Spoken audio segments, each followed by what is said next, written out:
And the one we will be concentrating on here is stabilization.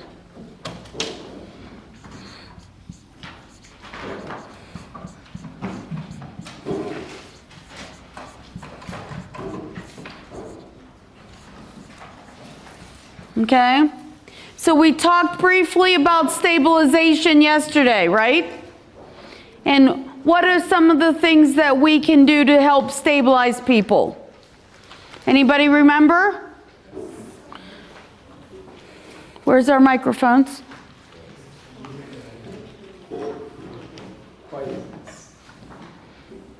Say.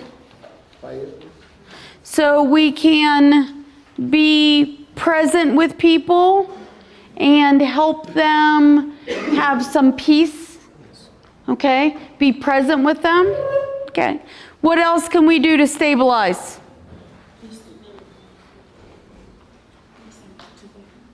What? Listening to them. Yes. Yes, listening to them.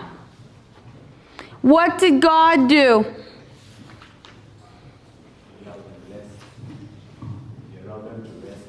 He rests. Yes. Thank you. Perfect. I'm trying to figure out how to get this to turn on, but here, take this one for now. Okay. I think you hold the top. There we go.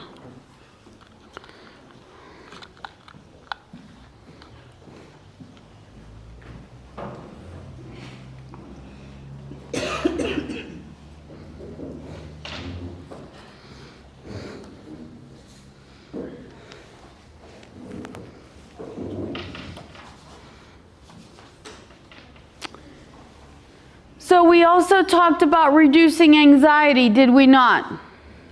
Okay.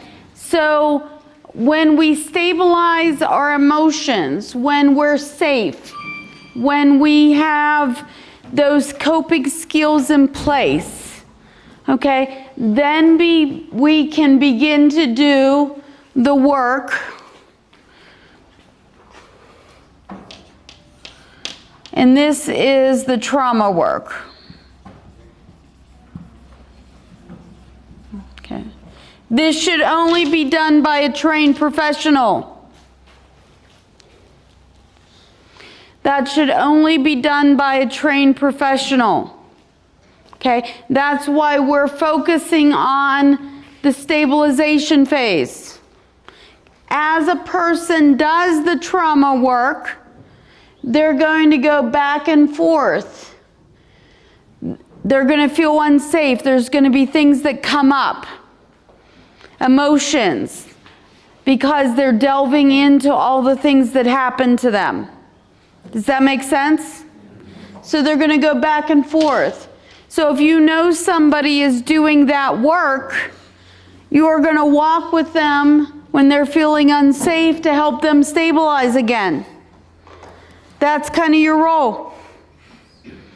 As a pastor, walking alongside them, you're not going to be doing this work, but when they're feeling unsafe, when they're feeling dysregulated, when they're feeling overwhelmed, when they're doing the work, you're going to help them come back here, stabilize, and then they can start doing the work again.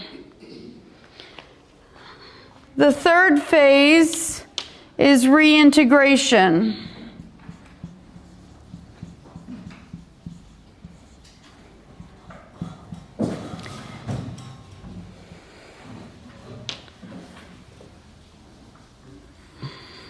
Okay, now, reintegration is whenever you're done with the trauma work and you're feeling like you can, at a relatively normal level, re-enter society.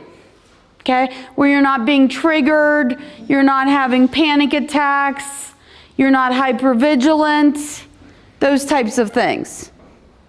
Okay? Now, this model assumes that there was one traumatic event and that prior to the events, you were relatively normal. I'm smiling. Okay? But what if those things happened when you were a child? What if they happened for such a long time that you don't know what or who you were before they happened? Okay? So I like to add a fourth phase, which is called post-traumatic growth.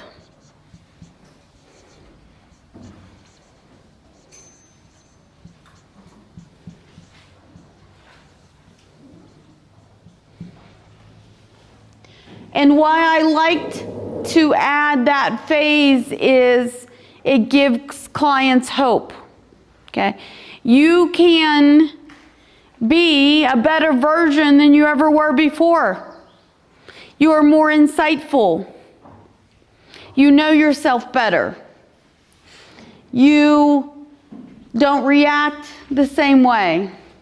You have better emotional intelligence, people skills. You're more resilient. You know that you can survive things. Okay?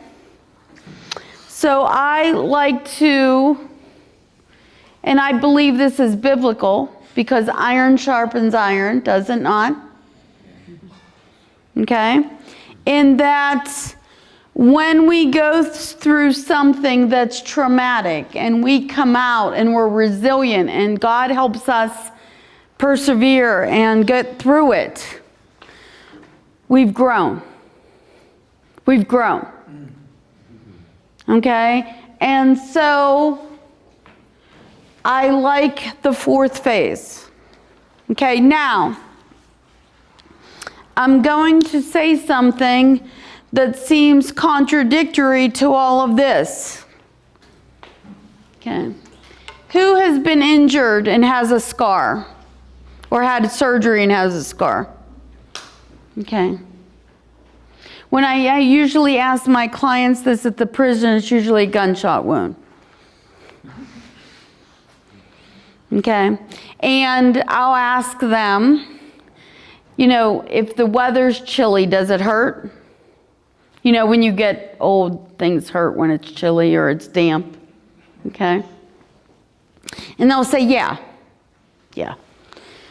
So the way I think about it is, when I've started to do this work, it's not that I'm going to have not going to have trauma responses or things aren't going to remind me of trauma. They are. Okay? But before I started to heal, perhaps something would bother me and I would be upset for months. Months. Okay? And then as I started to heal, maybe weeks. And as a little more, maybe hours. And then you get to the point where you're processing that trigger, that thing that's triggering you in real time, and you know what it is. And you go, oh. And you have an aha moment, and you process it, and then you keep moving. Okay?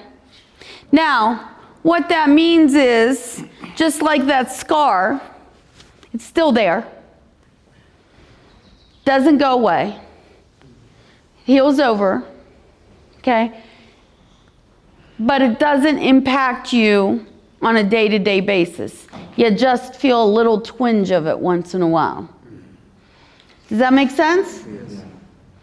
Okay. So people will sometimes say, when am I never going to feel this way? Well, you're never not going to still have the trauma. It happened. It happened. Okay? But how much it impacts your life or how much you've chosen to grow from it, that's up to you. Now, I'm not saying this is easy. There's sometimes that people will stay in this stabilization phase for a year or so. Some people will never do the trauma work and they'll remain in this phase. Okay? Because they cannot or do not want to handle the pain of delving into that trauma. so they'll remain here. I need people to be safe before I get into this phase. So at the prison, I very rarely do this work. It's not safe there. It's not safe there. So I usually stay here. It would be unethical for me to do that work with someone and then put them back on the block where they're in danger because they're so emotional. Okay. Where they're vulnerable. Okay. That would be a not good practice for me. I've endangered a client. So I don't do it. Very rarely. Does that answer your question? Okay. Let's. What?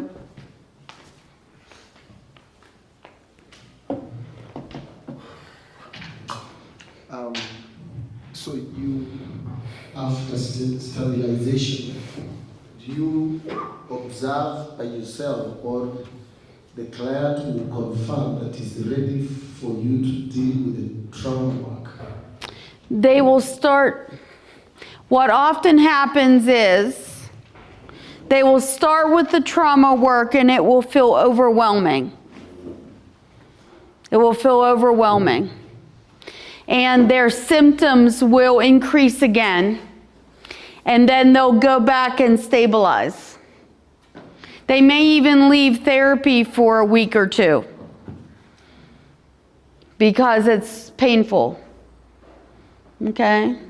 Maybe a month or two. And then they'll come back and they'll do some more work.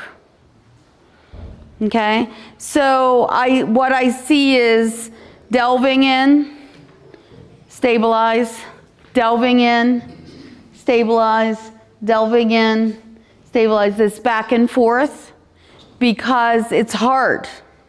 It's difficult. It's painful.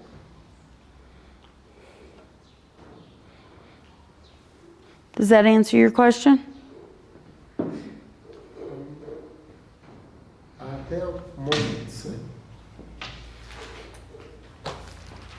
Are there times when trauma is never completely dealt with? Yes, all the time. All the time. So most of the times it is never completely dealt with, that they have processed and forgotten about it and moved on. So once again, it's a part of you now. It's a part of you now. So you've maybe dealt with it, okay?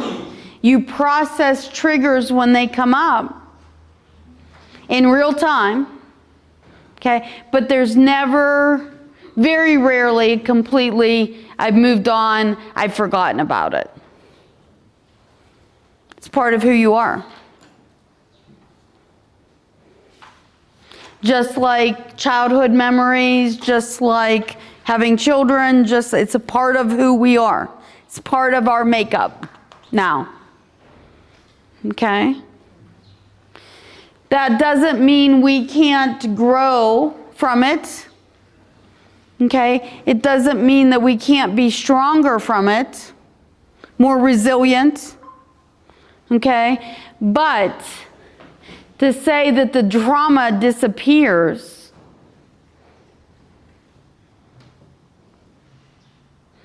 what if I said my spouse died and I just forgot?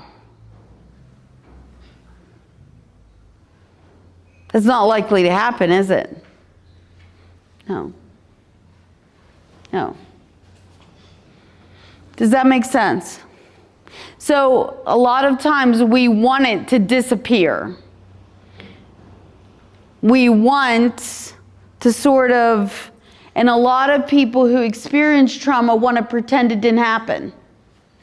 They want to push it down. Okay, they want to ignore it. They want to not talk about it. And what happens is it keeps popping up. there's this game, it's called whack-a-mole. Have you ever heard of it? No. Okay, and it's a dumb game. It's a dumb game. But there are these, it's a table, and there's holes in the table, and these moles, toy moles, pop up, and you take a sledgehammer and you hit them. Okay, and when you hit one, another one pops up here. Okay, and then you just keep hitting them and pushing them down. Okay? So whenever you play with your emotions and you punch it down, guess what happens? It pops up somewhere else. Okay? And then you're pushing that down and it pops up somewhere else. And you play this game with your emotions where you're constantly trying to suppress them. And they keep popping up in all these places, not expected. Okay? So, all of a sudden, I could just throw a complete fit in class because somebody was on their phone, and how dare they be so disrespectful to me?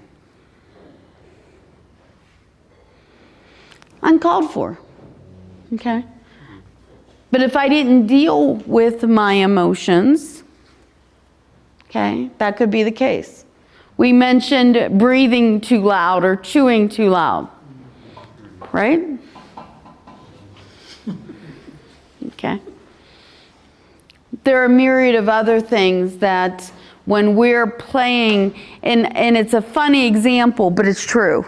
Okay? If we're constantly suppressing, if we're constantly pushing down, okay, what's going to happen is they're going to pop up in unexpected places. In the middle of work, in the middle of our marriage, in the middle of raising our kids, in the middle of church, in the middle of our families. And when that happens, everybody's wondering what happened. And it's the trauma. What happened to her? She just lost it. Did you see Sister so-and-so on Sunday? She was completely out of it. She was yelling and screaming at those kids. I don't know if we should let her be in charge of the nursery anymore. Right? Yeah? Okay.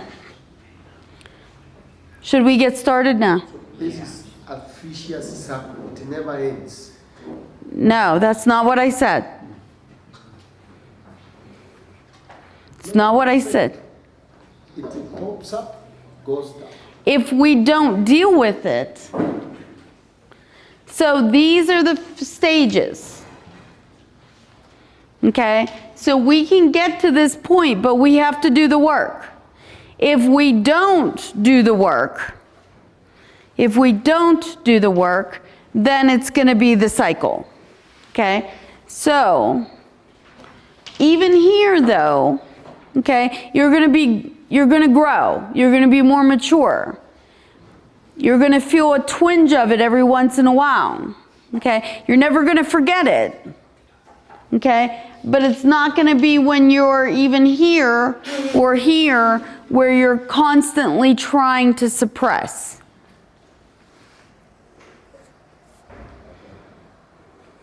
Do you understand the difference of what I'm saying? Are you sure? Okay. Is it trauma and depression? Are they related? Of course. But not all depression is trauma. And not all trauma manifests itself in depression. But it can. Okay.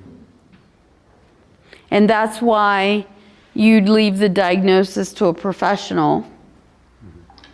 Okay? And you do the stabilization work. Okay?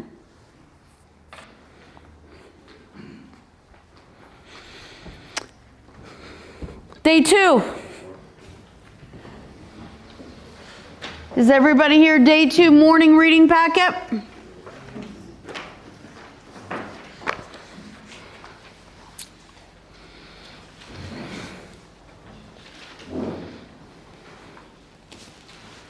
Many people read the Bible as a collection of spiritual victories and miracles. Yet, when we read Scripture carefully, we discover that the Bible is also filled with stories of fear, betrayal. I'm sorry. Oh, Jonathan has them in the back.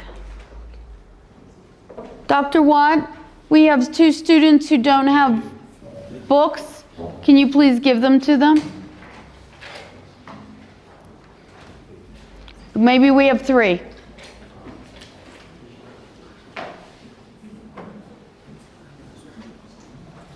Thank you. I'm sorry. Okay, let me start again. We're in day 2, morning reading packet, biblical stories of trauma. Many people read the Bible as a collection of spiritual victories and miracles. Yet when we read Scripture carefully, we discover that the Bible is also filled with stories of fear, betrayal, abandonment, violence, grief, displacement, oppression, injustice, and survival. The Bible speaks honestly about human suffering. Biblical characters were not emotionally untouched heroes. Many experienced traumatic events that deeply affected their bodies, their emotions, their relationships, and even their faith. This session explores how trauma appears in biblical narratives and how these stories can help the church leaders, that's you, better understand suffering within their congregations and communities. The purpose of this session is to not force modern psychology ideas into Scripture. It's to recognize that many biblical figures endured overwhelming experiences and responded in deeply human ways. Oftentimes, when we experience trauma and the symptoms of trauma, we feel very isolated. We feel like there's never been anyone before or after that has felt the way we felt. Okay? And recognizing trauma in the Bible helps people to understand that they're not alone. That God was with these people in the Bible when they experienced their trauma, and that God is with them now. Does that make sense?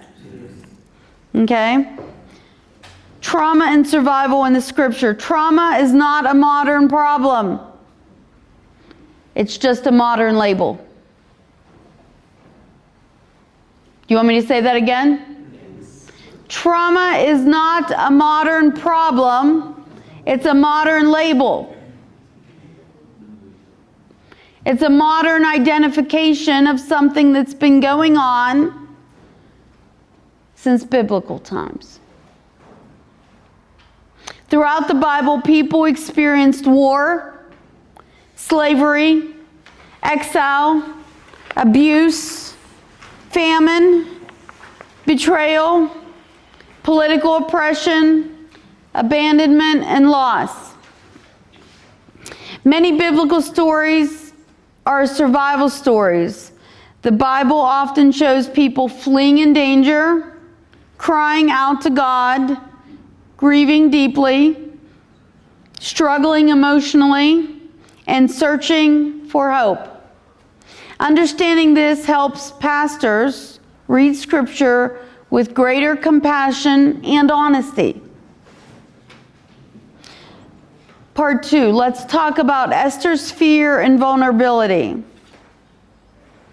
let's talk about the background of Esther's story. Esther was a young Jewish woman living in the Persian Empire after the exile of Israel. She was separated from her homeland.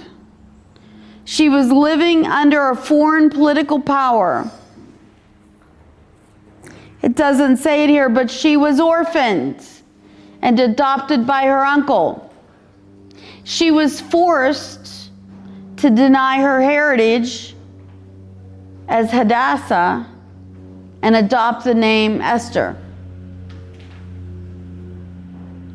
She was placed in a vulnerable position within the king's palace and groomed for a sexual one-night stand. Esther did not possess complete freedom or safety throughout most of her life, did she? When she approached the king without permission, what could have resulted? If she wouldn't have approached the king, what would have happened to her people? Death. Yeah. Trauma themes in Esther's story. She lived under constant political danger. Her people faced possible destruction, and she must choose whether to risk her own life to speak. Her safety depends on the decision of powerful men around her. God bless you. She had to be courageous, but that doesn't mean she was not fearful. She had to be courageous, but it does not mean that she wasn't fearful. She acts while she's still afraid. Many people in ministry contexts also live with fear. Fear of violence, fear of poverty, fear of rejection, fear of authority figures, fear for their families. Fear does not mean that you lack faith. Fear does not mean that you lack faith. Fear does not mean... I didn't hear you. Thank you. I'm going to read an excerpt from Esther, chapter 4, verses 14 through 16. Who knows? Perhaps you have come to royal dignity for just a time as this.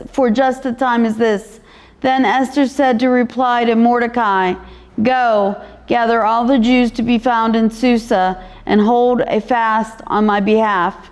After that I will go to the king, though it is against the law, and if I perish, I perish. Okay, so she engages in spiritual warfare, doesn't she? She prays, she fasts, she asks others to fast on her behalf, and then she enters the king's chamber. Okay. Did you know that God is not ever mentioned in the book of Esther? Okay, but his presence is so known, isn't it? Okay. How many times are we in situations where God's presence isn't talked about, but it's felt? How many times? What? Many.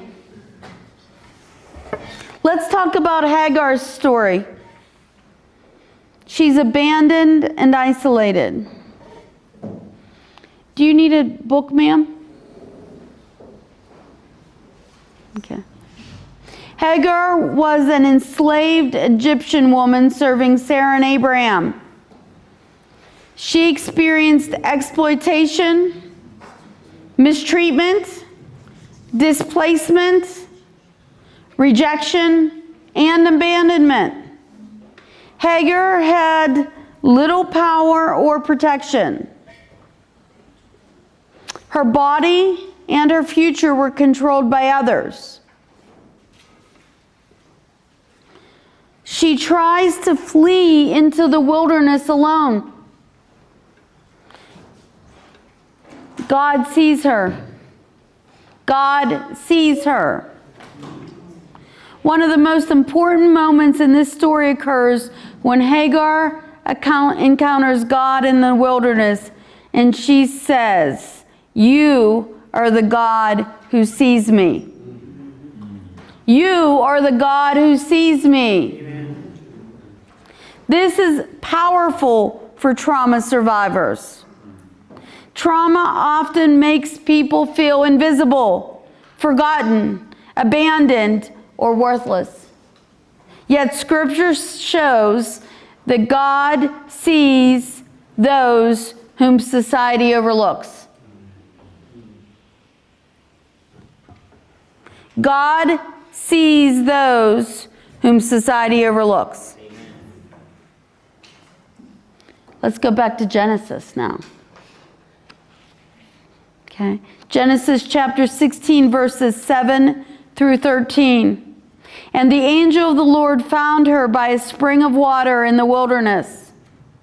And the angel of the Lord said to her, "Now you have conceived and shall bear a son. So she named him the Lord who spoke to her, 'You are El Roi.' For she said, 'I have already seen God and remained alive after seeing him.'" Let's go to Joseph.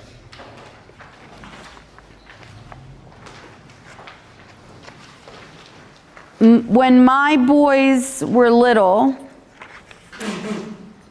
we took them to a musical play done by high school students called Joseph and the Amazing Technicolor Dreamcoat. Have you ever seen it? It's a musical done about Joseph. And my boys loved it. They could sing every song. They got the soundtrack. They got the movie. And they knew the story of Joseph inside out and backwards. It was their favorite. But the story that they knew that was fun and that they could sing along with is not the whole story of Joseph. Joseph experienced betrayal by his family. He was abandoned by them. He experienced violence. He was trafficked. He was sold into slavery. And he was imprisoned. His suffering unfolds over many, many, many years. One of the deepest forms of pain comes when harm is caused by people you trusted. By people who were supposed to love you. By people who were supposed to care for you. Joseph's own brothers betrayed him. Joseph is removed from his family, his homeland, and his freedom is taken away from him. He survives in spite of repeated hardship. Doesn't erase the suffering. It doesn't. Sometimes we speak of Joseph only as a success story, like my sons view him. But before restoration came, he had to experience betrayal, grief, fear, and years of suffering. The Bible doesn't skip over that pain, even though the play did.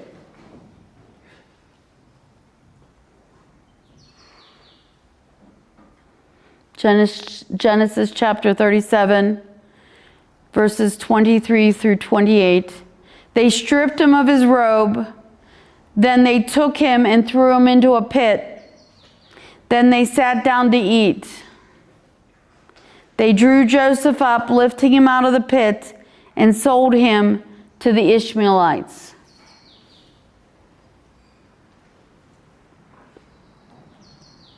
Sometimes churches unintentionally minimize the suffering, saying, just have some more faith. Everything happens for a reason. It might, it does, but that doesn't make us feel any better when they're in the middle of it. You should just move on. Let it go. Just pray harder.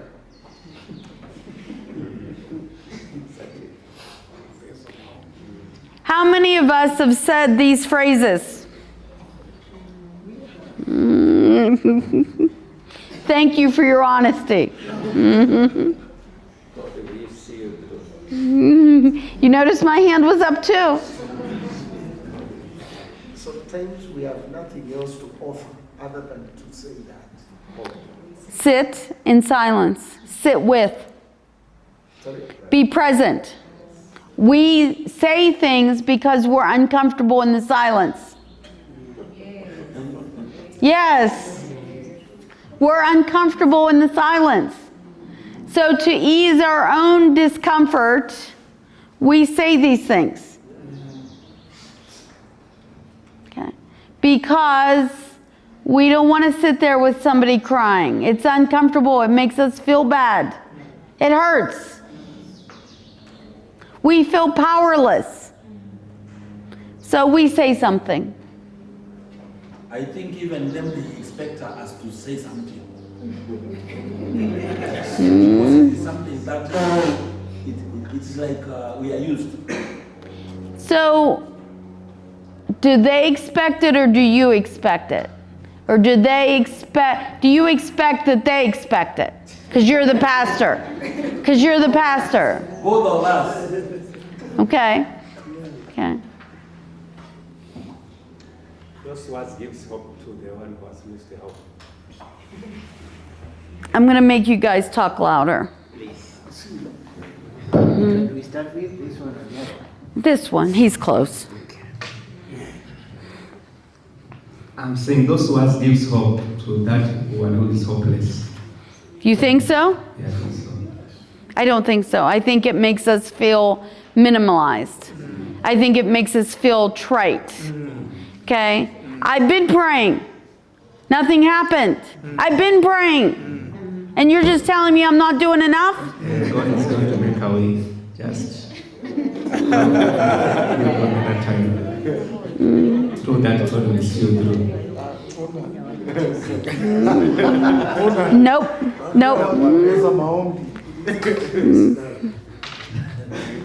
Pass it back.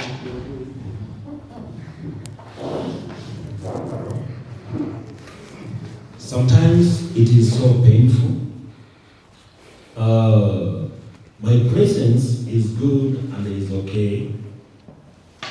But I think just sitting down and looking at that person, and maybe she's expecting maybe to say something. So my presence there, keeping quiet, sometimes I think it can irritate. Because she is suffering. Look, she trusts me as her pastor or his pastor. Yes. So sometimes when I talk, I just encourage her. It is well. Okay. It is well. So, come here. Come here.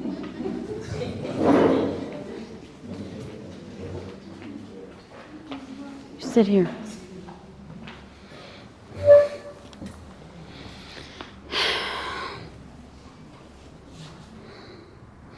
Let's just sit in silence for a minute. I know you're hurting.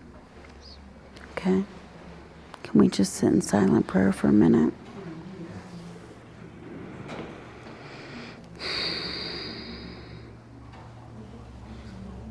Okay? Notice I just spoke with him quietly. Okay? I just said I was here for him. I held his hand. I comforted him. Let's just sit in silent prayer for a minute. Okay? I'm not giving him words that I think he needs to hear. Go ahead, back. Okay? I'm not giving him... Okay, I'm giving him my presence. I'm giving him my stability. Okay, maybe I say, what do you need from me? What do you need me to do to help you? Okay? At least you have talked. At least there's something that you have, instead of keeping quiet. Okay. Because when now you keep quiet, completely looking at her, she may not understand what you are thinking. And again, you don't speak arrogantly. No. You speak as if you are also grieved with her. Yes. With her. Absolutely. Yes. Okay, but we're not accused. Just pray more. We're not accusatory. Okay? Oh, this just happened for a reason. Just let it go. Okay? We are not being callous in these moments. Yes. Okay? We are being careful. Yeah. Yes. Yes. Yes. Okay? Because I think you're going to laugh at me. If I've been praying unceasingly and somebody told me to pray more, I'd probably want to throat punch them. Yeah. What do you mean? Please in the morning. I've been praying unceasingly. Things don't happen to people because they don't pray. Right. Okay. So, you don't think I know to pray? I'm a woman of God. I know to pray. And I'm a pastor. what do you? I'm a pastor. Something happens. I'd punch you.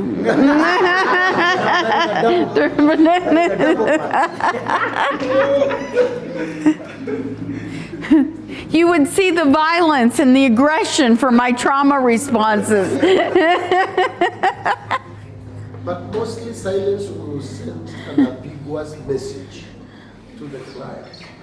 If you go stand there and speak nothing, So our presence, okay, and be careful, okay?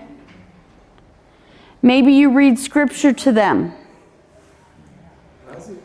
Okay? Maybe you read scripture to them. I understand that you're feeling this way. You know there are people who in the Bible who also felt this way. Okay? That is not minimizing what they're feeling. That's not telling them they're not doing enough. Does that make sense? It's not telling them to just let it go and forget it.